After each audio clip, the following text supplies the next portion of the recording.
El movimiento estudiantil de 1968.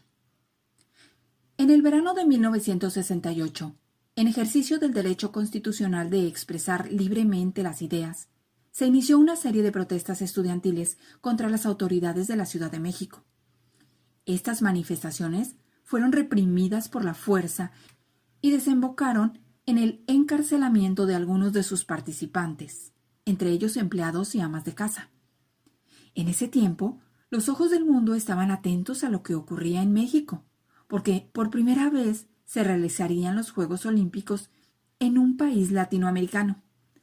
Al mismo tiempo, el mundo vivía los conflictos provocados por la competencia entre la Unión Soviética y Estados Unidos, por imponer su dominio político y económico, lo que se conoció como la Guerra Fría, y provocó que la libertad de expresión se viera limitada.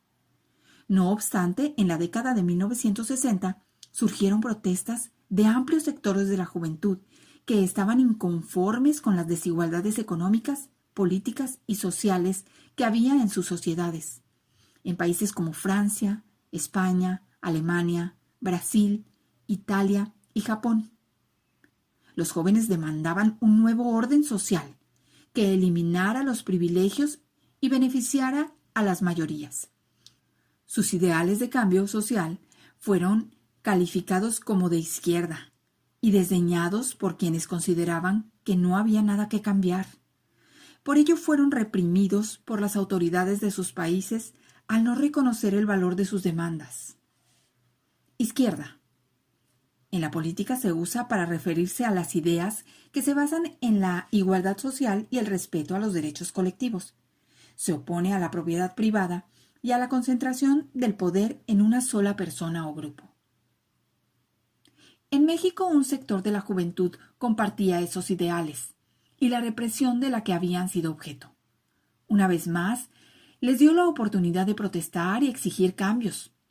A su protesta se unieron trabajadores, profesores, amas de casa y ciudadanos inconformes con el autoritarismo del gobierno, el cual acusó a los estudiantes de ser una amenaza para la paz social. Esta acusación fue repetida y difundida en los periódicos, la radio y la televisión, y contribuyó a que la población tuviera una visión negativa de los estudiantes. El 2 de octubre de 1968 se organizó un mitin en la Plaza de las Tres Culturas de Tlatelolco, en la Ciudad de México.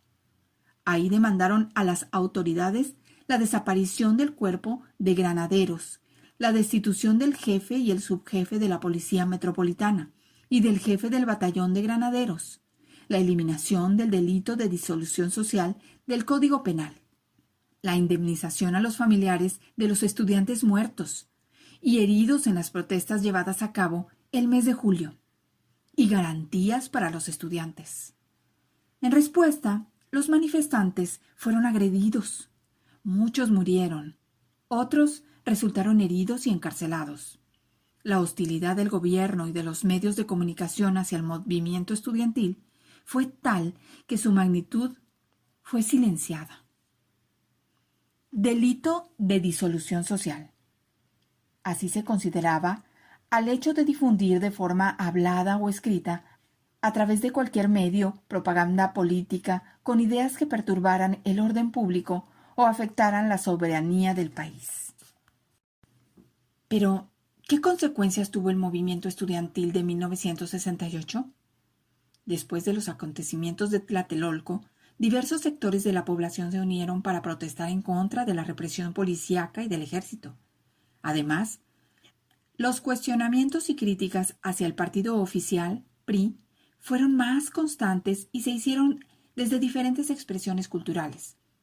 Entre otras, en la música, Alex Lora y Óscar Chávez; en la literatura, Carlos Monsiváis y Elena Poniatowska; en la poesía, Octavio Paz. Asimismo, se considera que después del 2 de octubre se inició un proceso de desgaste de la legitimidad del gobierno del PRI. Otros movimientos posteriores, como guerrillas, sindicatos, partidos de oposición, etc., contribuyeron con sus luchas a la democratización del país y a la alternancia en el gobierno,